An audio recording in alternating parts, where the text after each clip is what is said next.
Good evening. Welcome to my channel. Thank you for subscribing. Thank you for your support. We are talking about the cost of living. We chose this topic because everyone is talking about it, and it is a global crisis. Is caused by other crises resulting from other changes.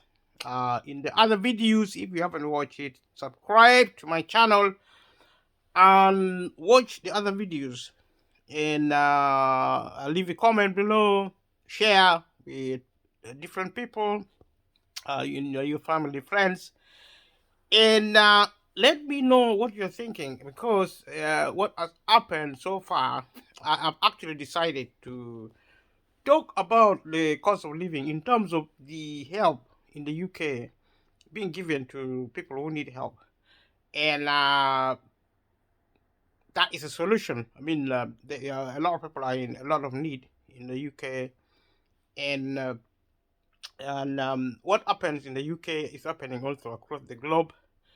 And so, if you are not in the UK, pay attention to what we're doing in this channel. And in going forward, I will be looking at specific help available.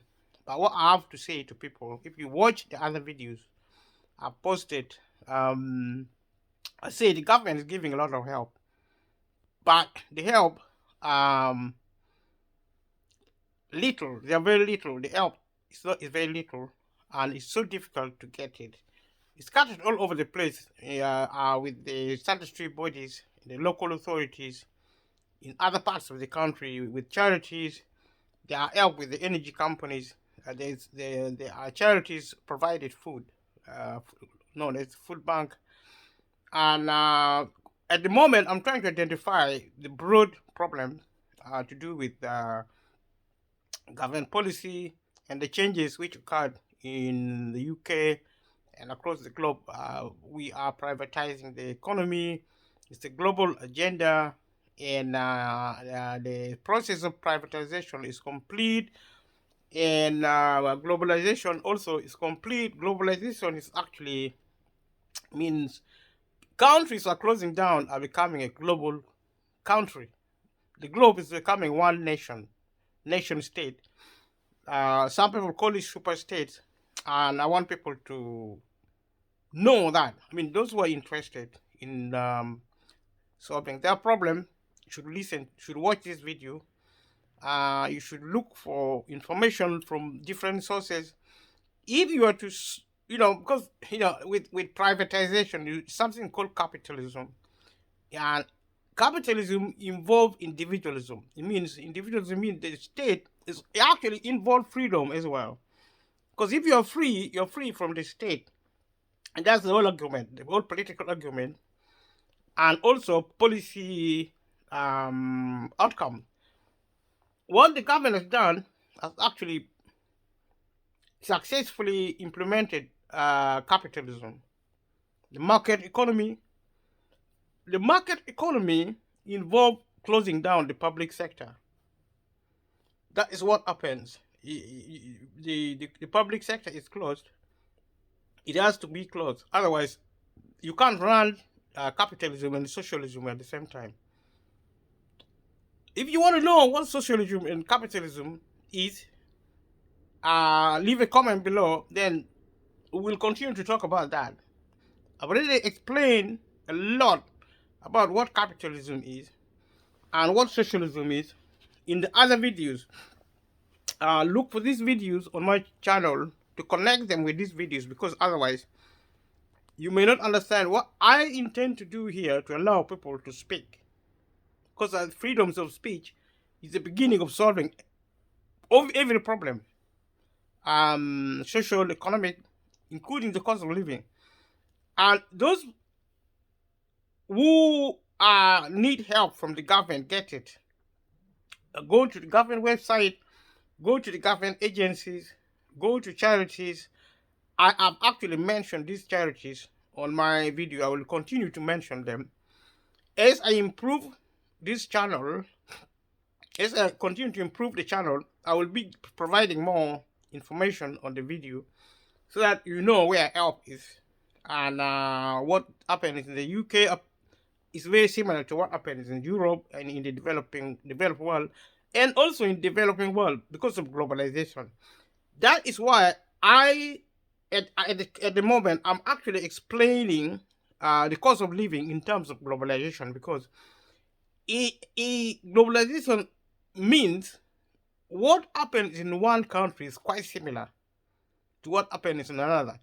When globalization materializes, when it matures to its fullest capacity, the globe will be harmonized. There will be industrialization everywhere. There will be wealth everywhere with the help of technology. I've also explained how technology will create wealth enough for everyone. There will be no poverty because of technology.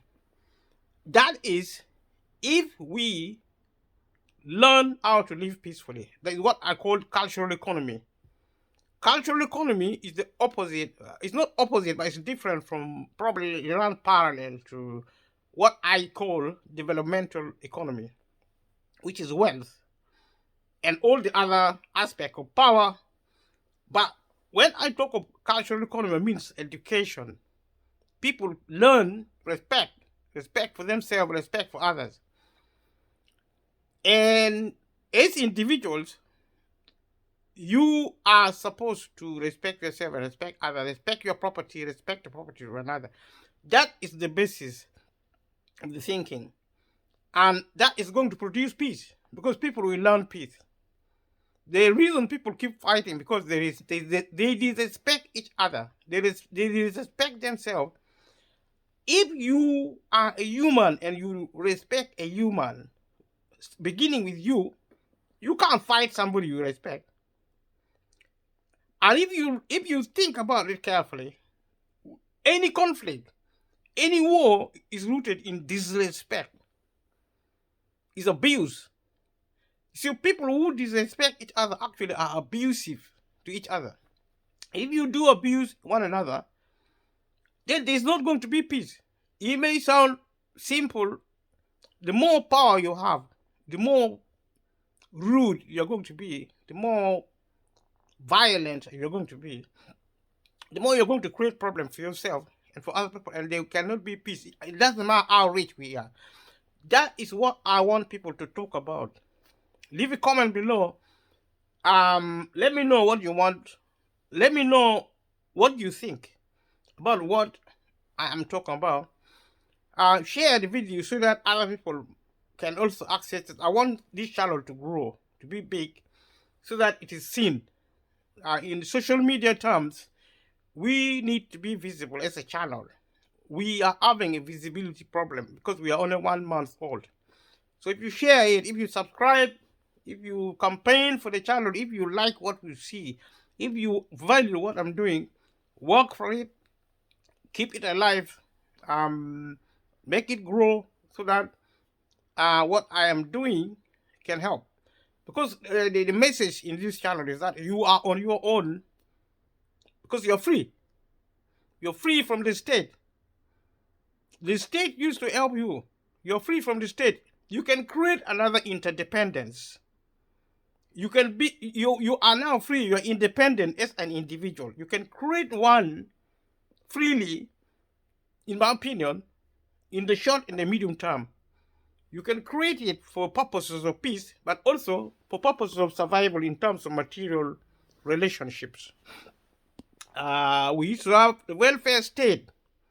The state is now dissolving it as it is dissolved.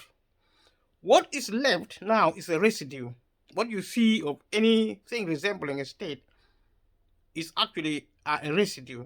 It's going to fizzle out in the next 50 to 100 years. You will know. If you are still around, you are not going to see state. We are going to see less and less and less incidents of the state, which means we can no longer depend on the state. We are going to depend on the individual, yourself. Individual means you. It doesn't even mean your family. It doesn't mean your mom or dad. It doesn't mean anybody else. It means you as an adult. the government, especially the conservative government in the UK, have said they don't want nanny state. Nanny means babysitter. They don't want the government who babysits its citizens because they believe you are adults, and they are right because you are adults. Now, that has been achieved. As you say, they want small state. Yes, the state is getting smaller and smaller. What progressively gets smaller, and smaller will eventually disappear. So the formula for the disappearance of the state has been locked, and it is no turning back. It is locked. So it's just a matter of time. It's just like the state is on a life machine. It's terminally ill. It's going to die. It's dead now. We are just waiting for it to kind of like, for nature to take its own a natural course, because it is on a life support and it's terminally ill. It may take 50 years or 100 years to finally rest in peace. So from now, the purpose of this channel is to draw attention to these facts, to this truth, so that those who listen to it can now prepare. If you see things like the cost of living, you know it is being caused because of privatization. Because the public sector has closed down.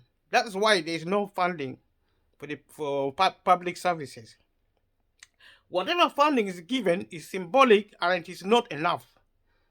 Because the argument, the political and the economic argument now is privatization. Even the providing of private services is done by the private sector, which actually put much of the money on capital investment. Capital investment means infrastructural investment. Infrastructural investment means capital investment. Capital investment means wealth. Wealth means capitalism.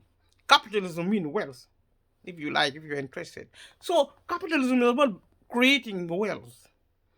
As a corollary of capitalism, we have individualism, which means God for us all and everyone for himself. So the rich get richer, the poor get poorer.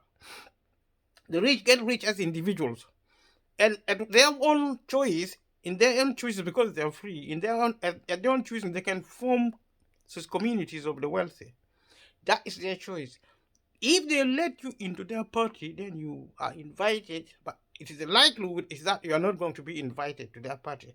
Rich people don't like poor people because they have nothing in common. You can't blame them, because rich people have nothing to do with poor people. Poor people are actually about 80 and 90% of the global population. Wherever you go, under capitalism, under individualism, there is wealth inequality inbuilt into the system. It is imperfect in that sense. It doesn't include everybody. It only picks a few and not the many. So the few are now to learn how to survive, to get whatever is left from the state, to get whatever is left from wherever. But one of the things poor people can now do is to enter self-employment. If you have a job, look after your job. That might be your last job. If you lose it, you may not get it again. If unfortunately you decide to leave or lose your job, then you can go and claim benefit. But I already said in another video that the government might not give you benefit because there is a policy which actually says you should not deliberately leave work. If you deliberately leave work, you're not going to get benefit. The same policies applies for housing. If you deliberately make yourself homeless, you're not going to access public housing. So this is our policies are defending privatization and undermining nationalization, which is the public service, public sector.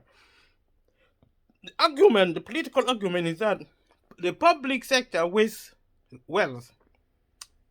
The private sector is efficient. It saves wealth. I don't know the truth about that. If you know the truth about that, leave a comment below. But I know there's a political agenda. It has been achieved. The economy of the nations have been privatized, number one. Number two, the nations of the world have been globalized. So globalization is actually the globalizing of capitalism, which is a right-wing movement. I talked in the other video of political spectrum. You need to understand this as a political knowledge. It's a political um, um, um, um, literacy, political literacy. Illiteracy of any sort is forbidden in the New World Order. The globe is about knowledge. It's about information, which is what we are, where we are now. That's why there is the internet. That's why there is this video. This video's purpose is actually for me to share whatever knowledge and information I have to help you, and for you in turn to use the knowledge you have to inform me, to help me. So there is an interaction within the social media economy, as indicated by this video channel of mine, which actually incidentally is your facility as well, because you access it for free. And I talk of free things being produced by the social media, by technology. The digital economy is part of technological progress, and the YouTube channel is part of the digital infrastructure. It is free. I registered this for free, and I ask people to subscribe. It is also free to subscribe. Everything is free. It's going to be more. Actually, people will access food for free because machine will produce food. Machine will produce transportation and transport infrastructure for free. Free means it doesn't cost a thing to produce it. So, see, the logic about selling something for money, it means it costs a human being to produce it. So it is a human idea that whatever costs him to produce it, time, effort, material, he charges for it. That's the whole idea about modern economic system, especially within the market economic system. You produce something, you own it, you have the right to give it for free or to sell it. And the business concept provides for people a concept and actually infrastructure and structuring. Provide for entrepreneurs to sell. And their motive is actually to maximize profit. That is basic economics. And so that is what is happening. That's the whole idea about economy. And it will stop when we stop selling, in my opinion. Because technology will be producing goods and services for free. There will be no need to sell because it is available for free. If somebody controlling technology decides to charge for it, then they will do that. Because if the machine is so prevalent, it's so prevalent that everywhere you go, you find machine, producing things at no cost at all. Somebody can still decide to sell it. But what are they going to use money for? To buy what? Because they don't buy anything. People want money so that they can spend it on something else. But if money is worthless because you don't buy anything with it, what is the point of selling it? That is why I say there will come a time with technology where things will be produced for free, because it will cost nothing to produce, it costs nothing to consume. So you don't buy it, you don't need money, you don't need really. Things are so much. There are so. You have a lot of wealth.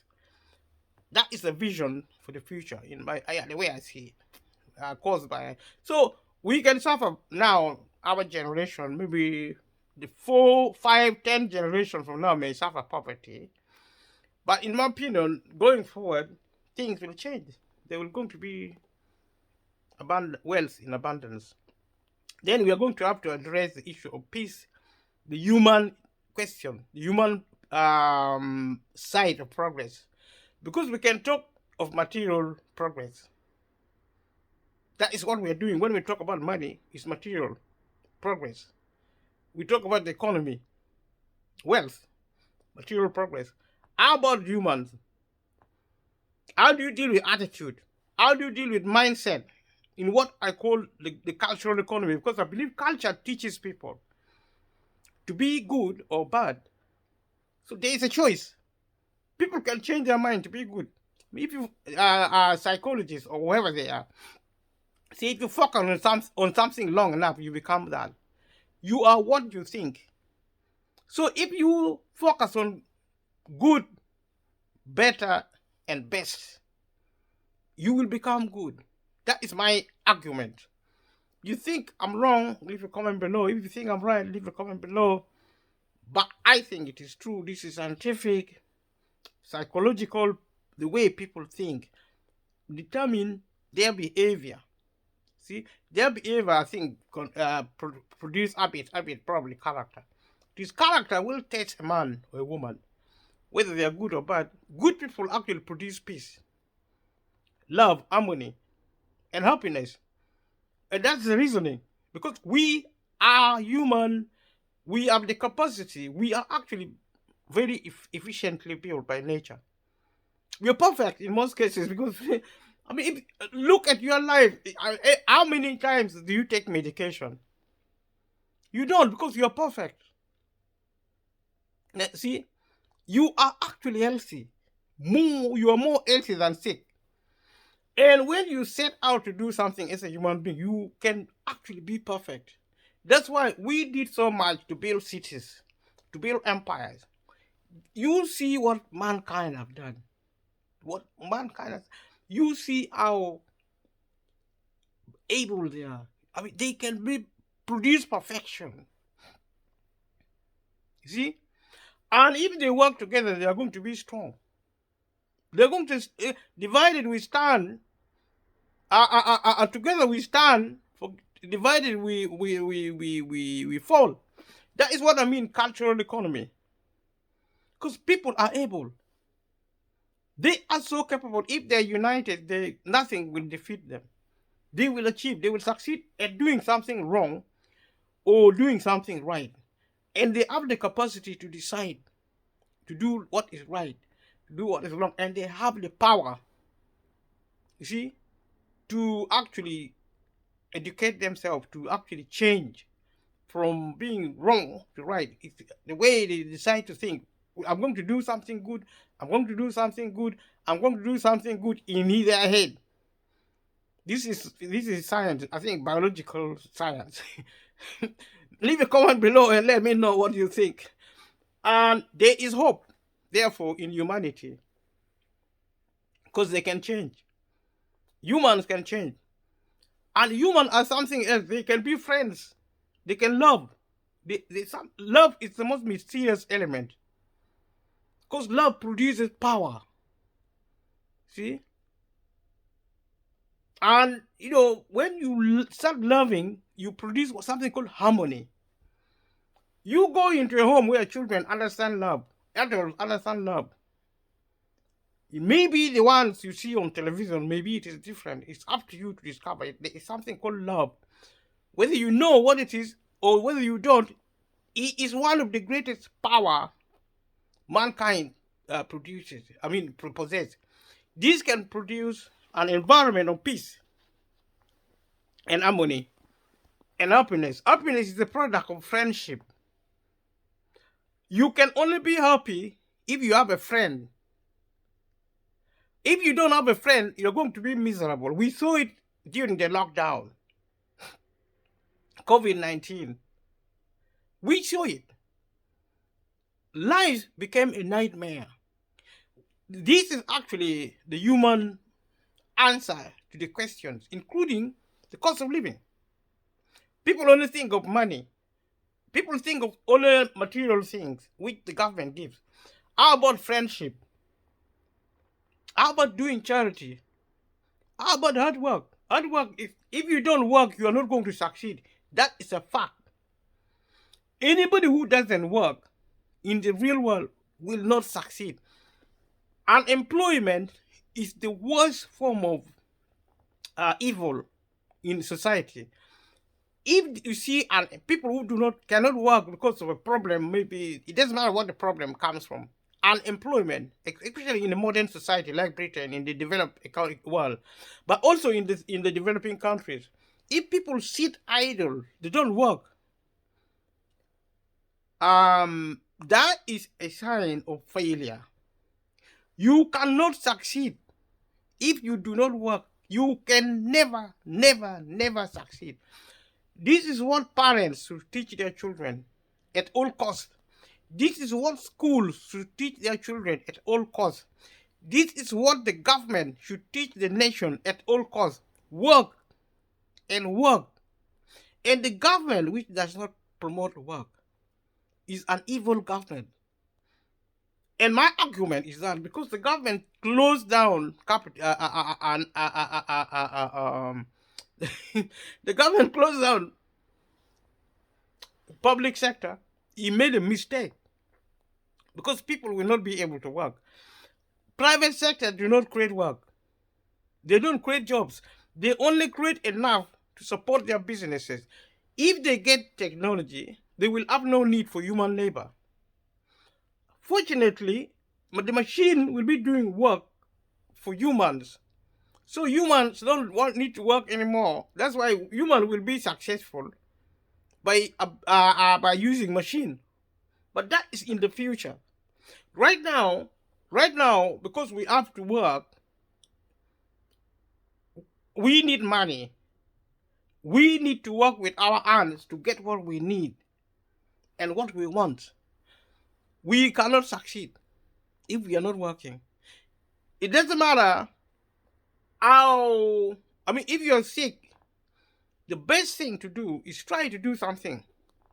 It's a sick person. If you still have any window of opportunity to do some work, do it. Even if that work doesn't pay you money, it is going to pay you in some other way. It's going to give you self-worth. It's going to give you skills. It's going to give you experience. It's going to give you a lot of knowledge if you work. If you have to do it, work for no pay. Especially if the government is giving you benefit. Work. Never sit and do nothing. If you're in the home, clean something. If it means bathing 3 times a day so that you are doing something, if it means walking in the park to do something physically, it's the road to activity. It helps you toward the world of activity as a worker. We are workers. And the country should support us as workers. The UK government and the global government, if they want to help now, even if they have already closed down the public sector, whatever is left, they can still use it if they want to raise the minimum wage to at least £20 in the UK, or 15 or £20 if they're going to give benefit.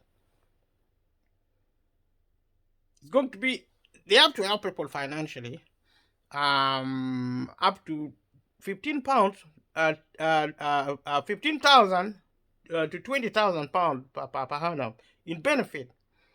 And benefits should be simplified. The benefit laws and policies is so complex that people cannot access it. And another major problem is that people do not know about benefit. And the government does very little to help people to know, to be aware that there is help. So there is help sitting there, especially now, help being given through the private sector. That help will actually revert back to wealthy people. Taxpayers' money is being given to private companies who make it so difficult for people to actually access it. So they keep the money. There are grants with energy company in the UK. There are actually grants to help with water if you're in debt. Why should the government wait until somebody is in debt to help them with the cost of energy, with the cost of water? If you don't drink water in this country, how are you going to survive? You're going to die. There's a policy now where the government rightly has said that water companies should not disconnect services for that. If you owe water company money, by law, they're not supposed to disconnect your supply. That should be the case with energy. The government should put the same policy now to prevent the energy company from disconnecting energy, because energy is also life. The same with water. Water is life, especially in the UK where there is winter. Even in summer, we need to actually use air conditioner to cool down. Otherwise, we might also die of heat stroke. We need heater to heat our home. Otherwise, we are going to die of cold. And it's happening now. People are actually dying on the street. Another thing the government should do is to actually strengthen housing policy. There is no reason why the government should put people into private property when actually the tenancy is actually public.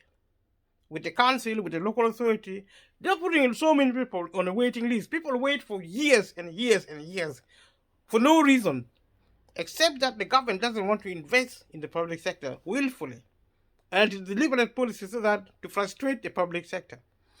This is not right, and people are suffering unnecessarily. If there is to be change, then change has to be done peacefully. For me, the criticism of the government, especially the Conservative Party, on the right wing of the party, is the level of violence involved in bringing change. What is the rush? Capitalism is on its way, it's coming. Why do you treat people like animals? Why are you so heartless? Because people are actually suffering from homelessness. Because the government doesn't want to give them housing. The accessing housing is impossible. This waiting list, complicated waiting list, for no reason. These policies should change. Whether you are the Labour Party, whether you are New Labour, it doesn't matter who you are. Every politician should understand this. Whether you are Liberal Democrat, the Green Party, you need to understand the problem we have in the UK with housing. And with employment, the minimum wage should go up. We don't need nonsense about the working age, the living wage is nonsense. Just delete that. We want the minimum wage, which is only about £9 now. Perhaps also 10. With inflation, that is nothing. The minimum wage in the UK should be £20. I know it because I'm a worker. And the government should listen to me, other than listening to unelected quangos, like the pay review body. We don't need that. We don't need pay review body who mislead the government, give the wrong policy advice to the government about the level of pay in this country. That is unacceptable. The government should listen to us, and we should speak. If it means we have to use my channel to speak to the government, let us do it. If you want to use something else, go and speak to your MP, if you can. If not, let us actually use every means possible. Let us go to organizations like Citizen Advice and talk to them candidly about policy issues, because they do policy campaign. The government listens to them because they are the biggest advice service in this country. If you don't know Citizen Advice, don't worry. It means you're not in the UK. If you're in the UK, everybody knows what Citizen Advice is because they are so big and well known. They help so many people. But organizations like that are now suffering something called, I heard recently, something called budgetary restriction. I have no clue what budgetary restriction mean. If you know it, tell me. What does it mean, budgetary restriction? I think it's lack of funding. Straight language helps. I like complication. Many people do. But government is not giving money to this organization. They are not giving money deliberately because they don't want socialism. And they think, right or wrong, that socialism is promoting nationalism, which is the opposite of capitalism. I don't even know what these things are. I don't know whether they are good or bad. But like I said previously, we are a capitalist globe. And that's why I've been talking about globalization. We are a capitalist globe, but whatever is left now, let us put pressure to the government at policy level. If you are a campaigner, talk to your MP. If they lobby your MP, it's called lobbying an MP, wherever you are in the world. If your MP listens to you, take that opportunity. Mobilize as a community group, pressure group. Pressure group means a political group who have common interests. They come together in the community. If you think the wage of this country is low, mobilize. Go to your MP. Do a research. See, write your case. Gather evidence. There's evidence everywhere that the cost of living is the product of low pay, low level of benefit, a failure of the industry to provide decent jobs. 0-hour contract is wrong. It shouldn't be allowed by law. The law should abolish it. A few people may talk about flexibility. You don't need 0-hour contract for employer to be flexible. Policies on flexibility should be clear. The government should design, if they want to help maybe single parent people to work flexibly, you don't need 0-hour contract is the wrong way to do it, because it actually destroys the employee's right. The idea of removing the right to unfair dismissal should be prevented. That policy should be scrapped immediately, because it is actually enslaving employees. The government actually says it wants to help people into work. Remove the policy on pension, where you have to work in this country for 10 years before you get your pension. They should scrap the policy of 65 years for retirement age. They should put it back to 55, so that people retire early. That is the bottom line. They should pay people their pension. You don't rob people of their pension by increasing the retirement age. That is theft by the state. It should stop. If you're going to help people, stop being a thief to the people you are claiming to protect. That is hypocrisy, is political bankruptcy, is laziness by politicians to behave like that. And another thing is that if an employee is employed today, you shouldn't have to work for 2 years. For 2 years without the right to unfair dismissal, which means employer can actually hire an employee for 1 year and fire them. And another thing is that the probation period should be. Why should there be even a probation period? That should be scrapped. If you're going to support people into work, there should not be probation period, because people who are actually experienced should be exempt from probation period. I mean, if you are actually taking maybe an apprenticeship because you are training such a person, then you don't even call it a probation. You call it a period of training. You hire somebody, you give them full employment right. I mean, if you are so mad about probation, you think it's the mother of all goodness. The 3 months, that should be a government policy. It's a part of social policy. It's a part of public sectoral governance. So this should be the case. Otherwise, the government should shut up and tell the truth that they are not willing to help. Because there is problem in housing, there's problem in transportation. The cost of train is going up. The government should subsidize that. Poor people who actually earn maybe 30,000 pounds and downward, should not pay public transport costs, because it's a necessity. See, the government should pay for that. There should be free transport for people who are actually on low income, or people who are on benefit, people who are on minimum wage. At least people who earn 50,000 can afford it. You see?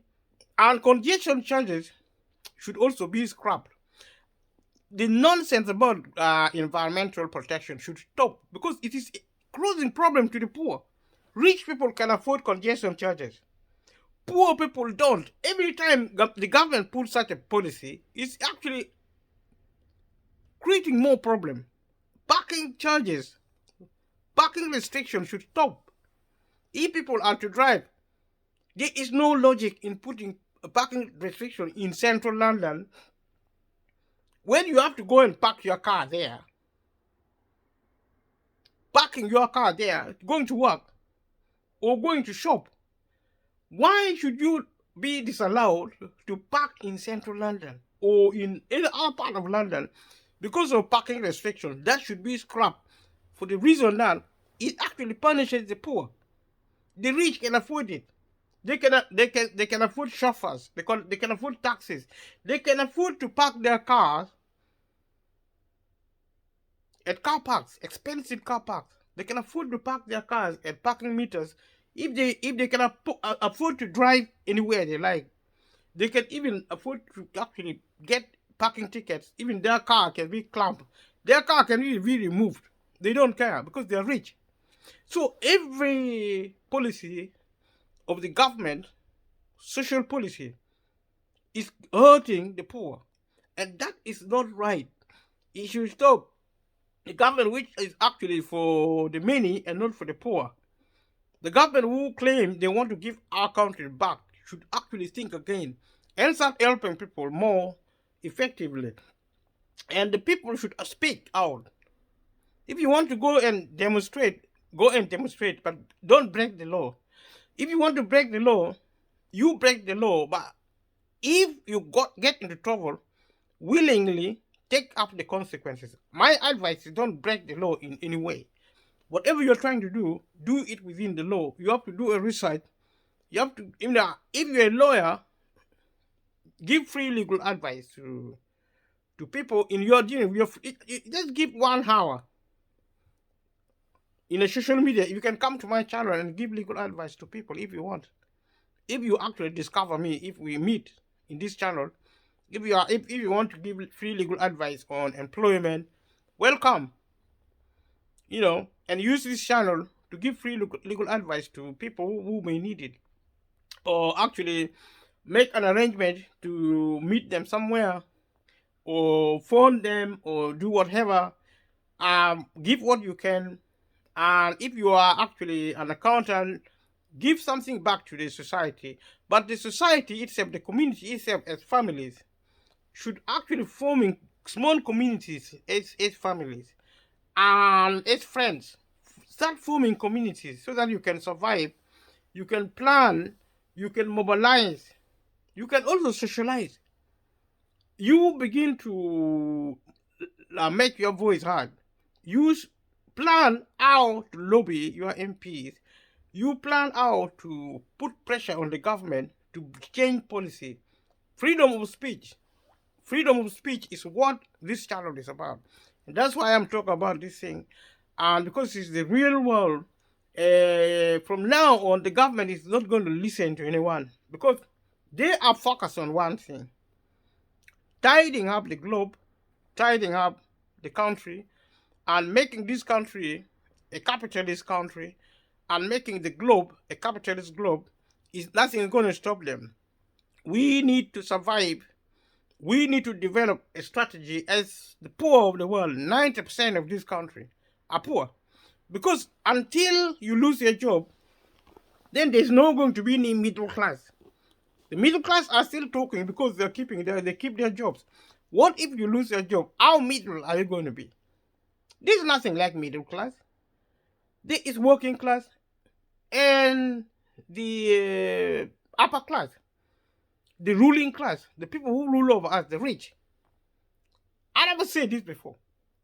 And people can choose to listen or refuse to listen. It's my responsibility to speak. Because this is what this channel is about. Freedom of speech. Leave a comment below and let me know what you are thinking about, what I was talking about. And this is a problem causing the cost of living. It's just not the cost of living. If you want to concentrate on the cost of living, because the cost of living is the only problem you think, when the cost of living reduces, there is going to be another problem. I don't know what it's going to be. Maybe another COVID-19, maybe another pandemic. There has always been crisis and crisis and crisis. You see, this country, if you think about it, it's like a country suffering from. It's like it's like the country is bewitched, suffering from the spell of witchcraft. See. We had the global financial crisis in 2008. The poor, suffered poverty because of that. We paid the price. The poor people, the people who were working class, the ruling class got richer. The working class got poorer because of the global financial crisis. And then came something called Brexit. Who created Brexit? The Conservative Party. It is a political insanity. They created Brexit for political opportunism. And they created a lot of problems in the UK, in Europe, and across the globe because of Brexit. And then the government said to us, we are still dealing with Brexit. You wait for us. The economy has developed, but we are still dealing with Brexit. We waited. The people of this country waited for their money, for their jobs, for their homes, for their schools, for their public transport, for their health care. Now you phone the GP, you don't get appointment at all. You phone the general practitioner. It means your GP in the UK. It means actually your clinic, your doctor, your private, your like private doctor, funded by the government, is part of the public health care. In the UK, it's called GP, general practitioners. They are doctors who work for families, like family doctors. They are funded by the government. These people are no longer, if you are actually, because there are two types of patients. The NHS, National Health Service, which are actually public sectoral patients, and also private patients who are actually rich. They're the rich patients are actually being cared for. The poor patients, because the government has already paid the hospital, the private hospital, which is actually the general practitioner, the private hospital has already been paid by public money. They don't want to spend it. They are keeping public money for themselves, and they are not giving appointment. Their excuses is that they have all sorts of excuses. There is something called lifestyle sickness. They are accusing sick people for being sick so that they don't help them. And this is actually government policy. Deliberate to destroy public health service. It's deliberate. So poor people are not suffering. They can't access health because they are being accused of being sick because of their lifestyle. So people with lifestyle are now being prevented from accessing help. Another thing is that in the hospital, medicine formerly being prescribed freely is now being removed from the prescription list. Because if it is prescribed, if you are on the National Health Service, which is a public service list, you are supposed to get it free at the point of need, at the point of use.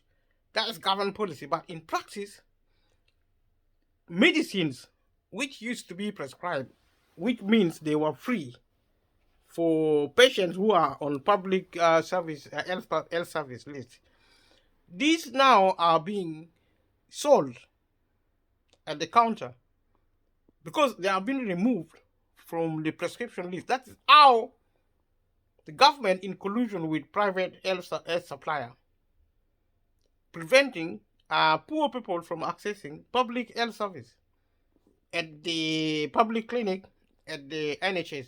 If you call an ambulance now, the ambulance staff are so rude that they're going to tell you that they are not taxis. I have been told that, and their feedback now, they are actually facts, that it takes 1 to 2 hours for an ambulance to arrive, even if you are having heart attack. People are dying on trolleys in the hospital. People are actually dying at home because the ambulance didn't come. People are being sent home because there are no beds. They're dying actually at home. Nurses are being sent home. Doctors are being sent home, but they don't get treatment effectively because the medicine are now being preserved for the market. They sell it. They don't give it to anyone.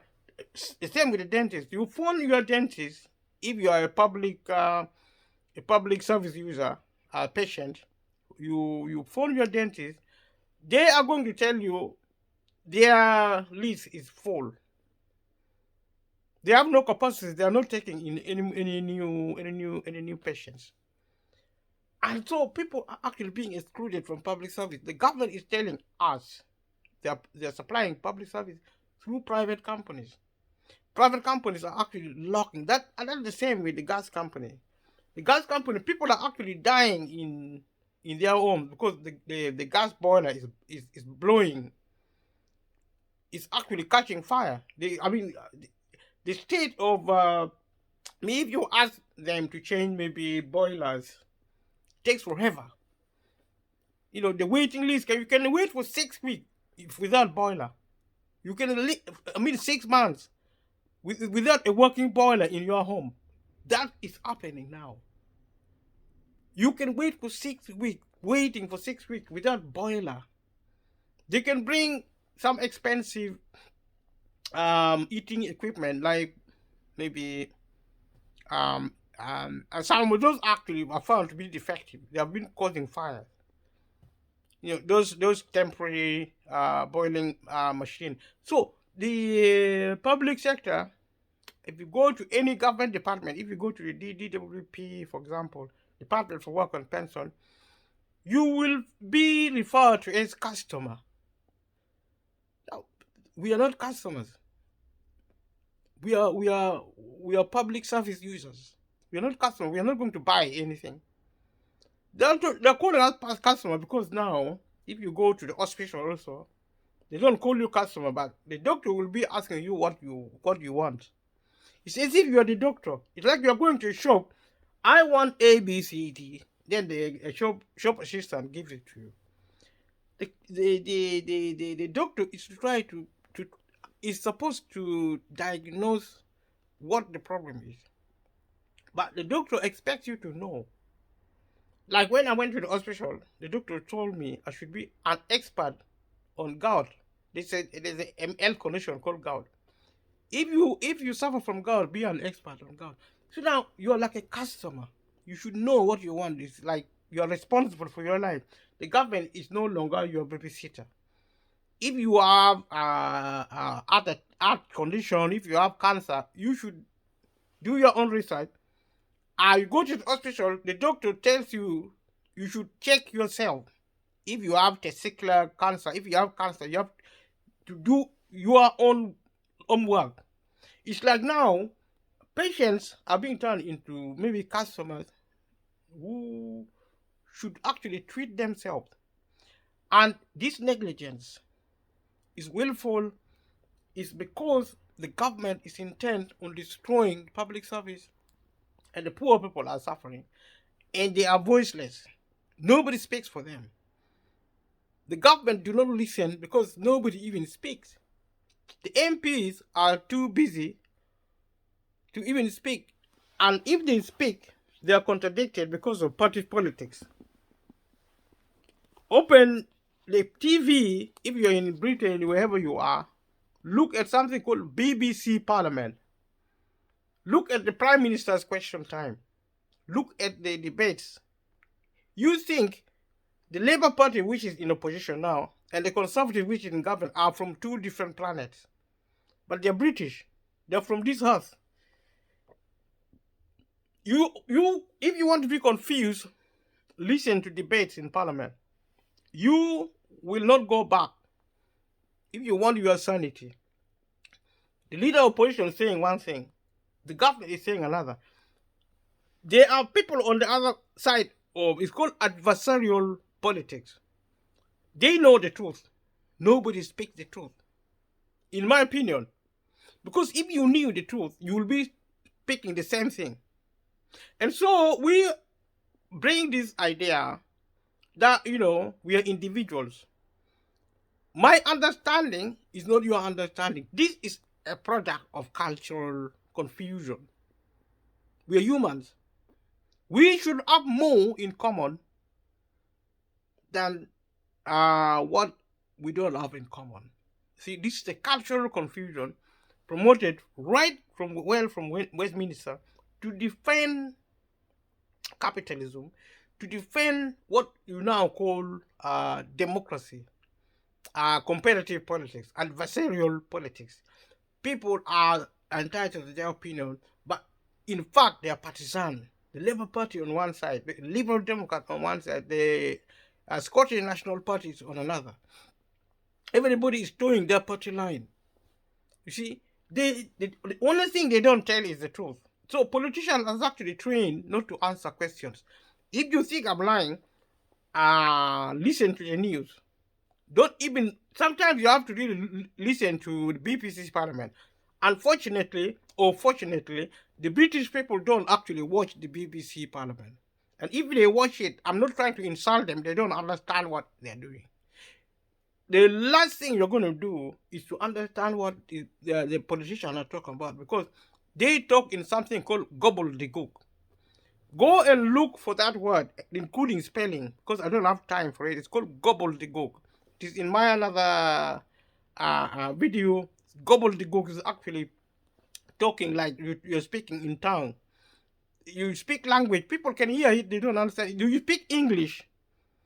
But it's like you're speaking in French, or in another, you're speaking in Latin or something. Gobbledygook is like sentences are complex. I mean, the words are complex. The phrases are complex. The sentences are complex. The texts are complex. And a cocktail of that is actually the cream of what is spoken in Westminster, the seat of government, in Parliament.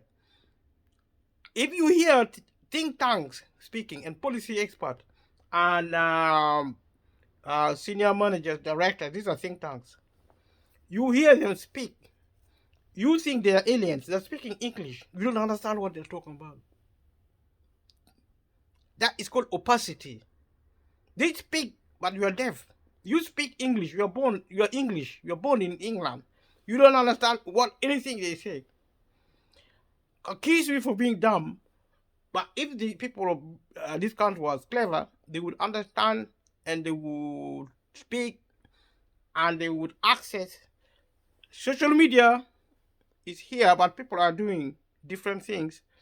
Nobody seem to be interested in what the government is doing, because they think the government is going to look after them. The government is not going to look after you. That's what this channel is trying to say. Your freedom of speech means you're a free person. You have to help yourself. The government is not going to help you.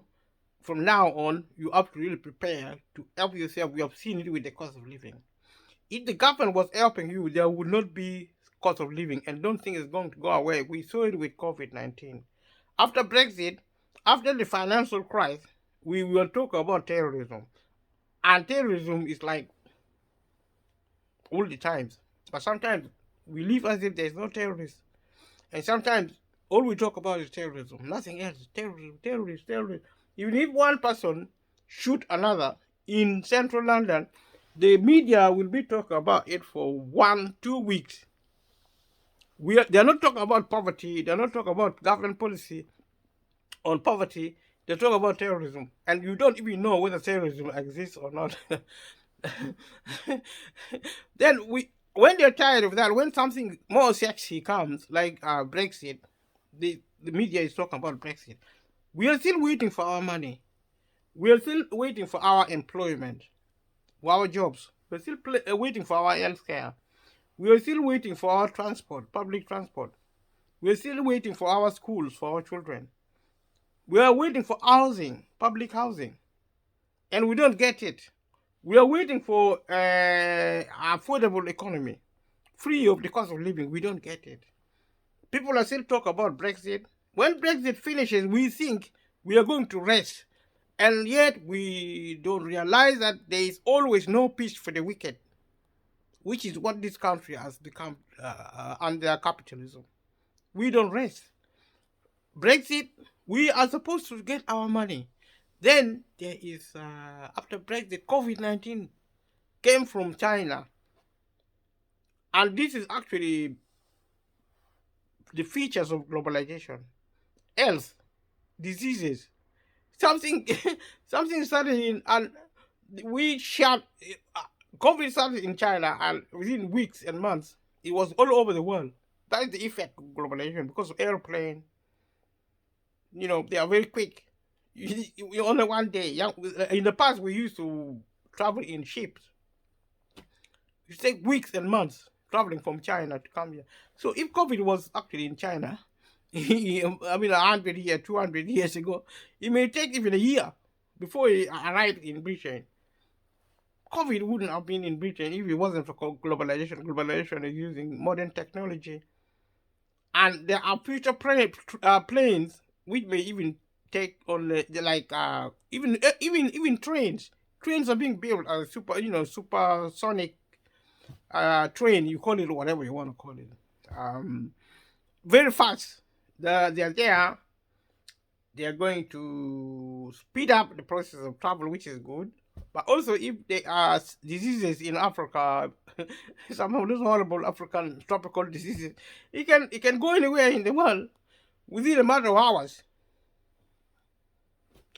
It's the globalization. That is what happened with COVID. COVID created a lot of problem, economic problem for us, and we are still waiting for the government to give our money. Now we get Ukraine. Indeed, no peace for the wicked, no rest for the wicked. And the wicked of this world are actually the citizens, the poor. They are not given to resting. We still got Ukraine. Ukraine is fighting with China, and all of a sudden we have the cost of living. When are we going to get our money from the government? When are we going to get jobs, housing, education, public health? And all we know, or at least what I know, is that these are all the sign of the times. The country is like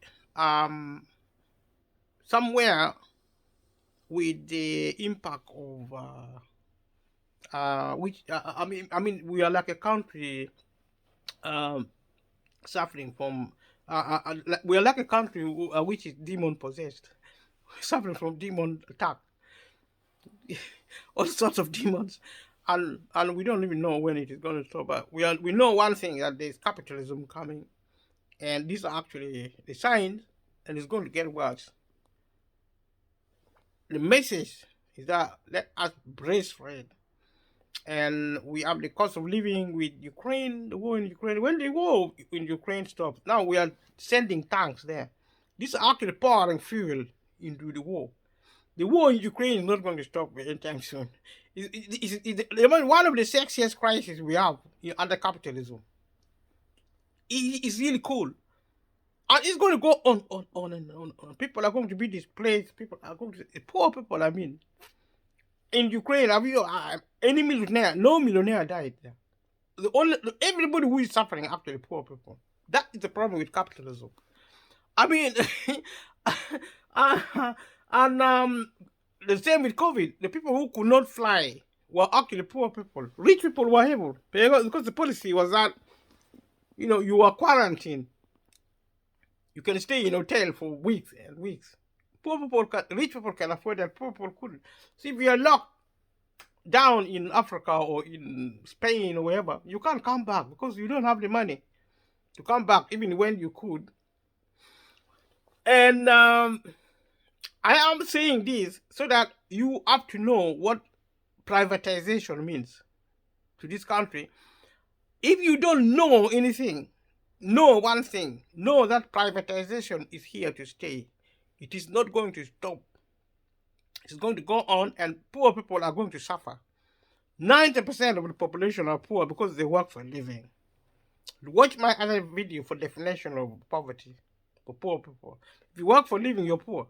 Full stop. Because if you lose your job, you're going to be in debt, and you're going to be homeless. It doesn't matter how well off you think you are. Just all you have to do is lose your job, and you're going to lose your home.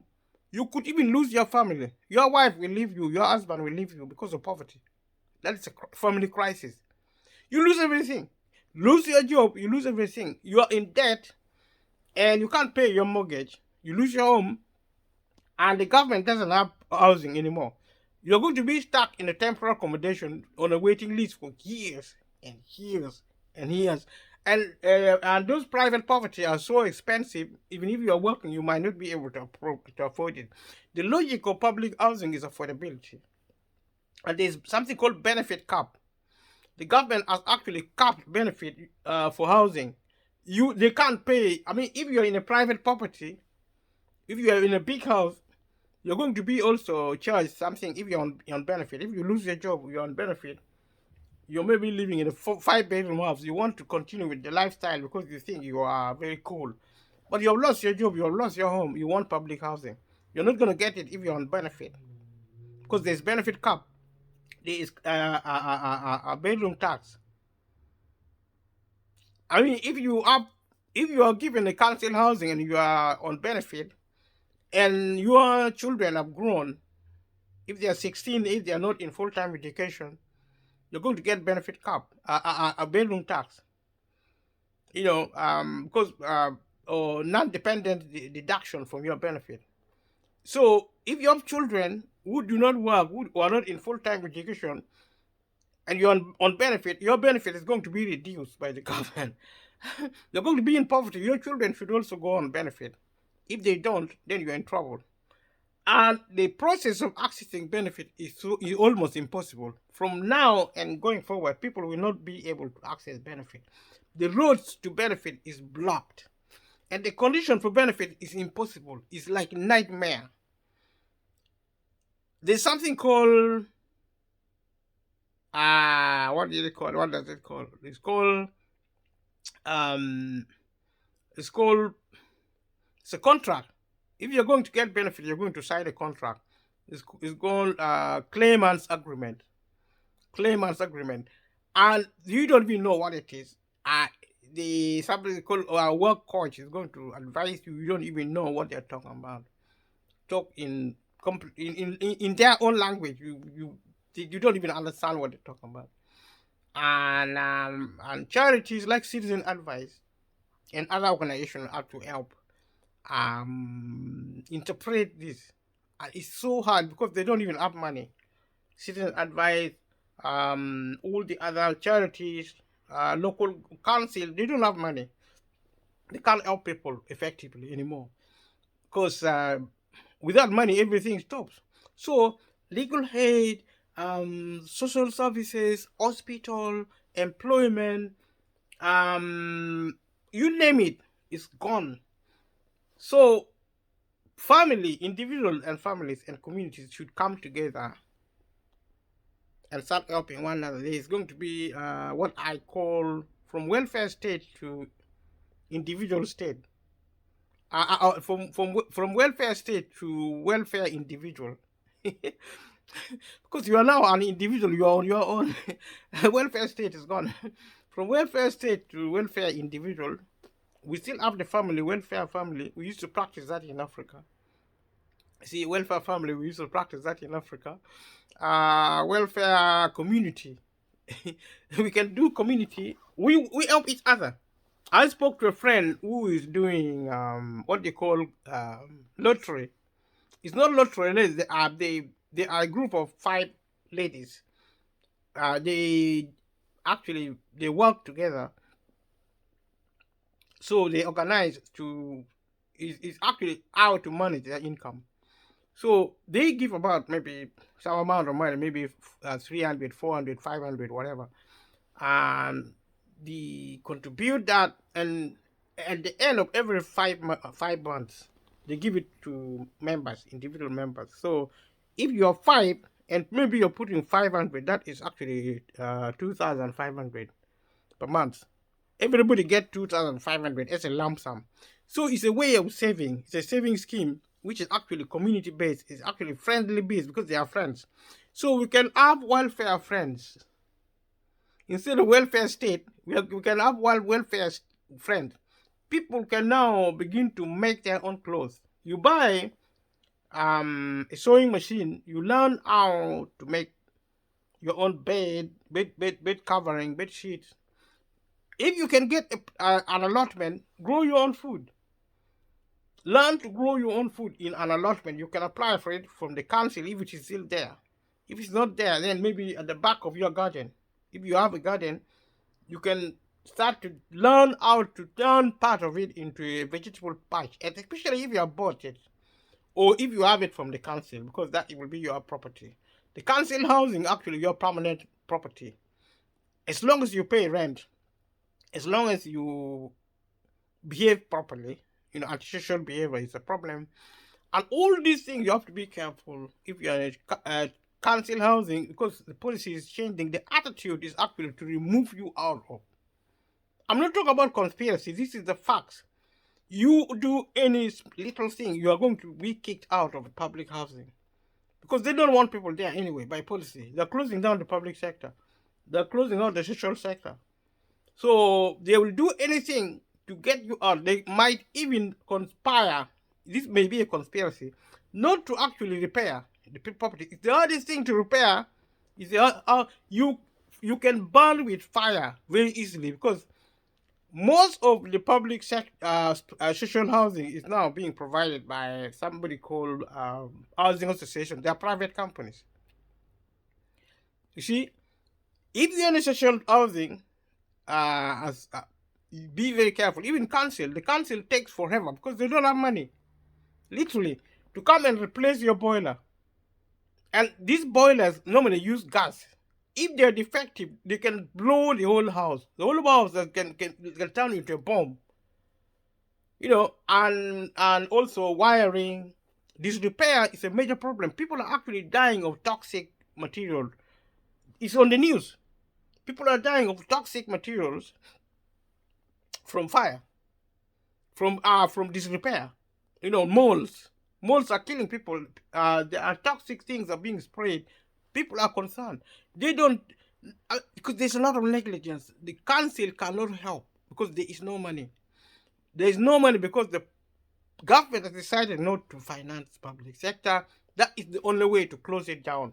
If they keep investing public money within the public economy, within the public governance, if they keep feeding it with money, it will not die.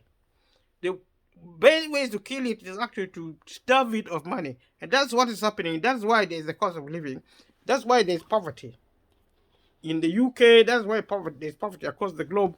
In Africa, European banks, the IMF and the World Bank, specifically has instructed African government not to spend their money on anything but infrastructure, roads, bridges, luxury hotels, hotel resorts, national parks, and all these holiday resorts. That's the only thing.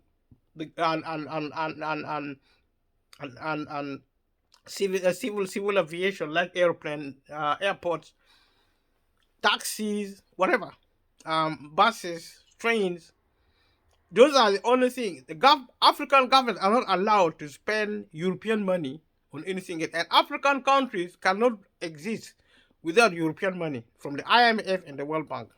And what's the other one?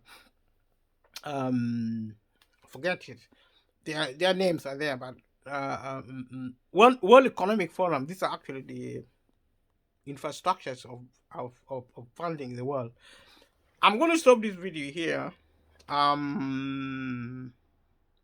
It's been 1 hour and a quarter. If you have watched it up to here, then I'm grateful for you.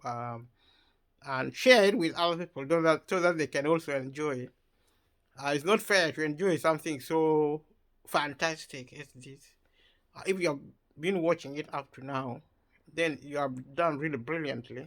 I really appreciate it. Subscribe, be a superstar campaign for this channel, because if you have really watched it up to now, then you are actually my #1 fan, and campaign for it. Leave a comment below, and I'm going to make you one of my star uh, one of my star supporters. And thank you. Continue watching, continue talking about the video to your friends and family. Thank you. Good night. Bye.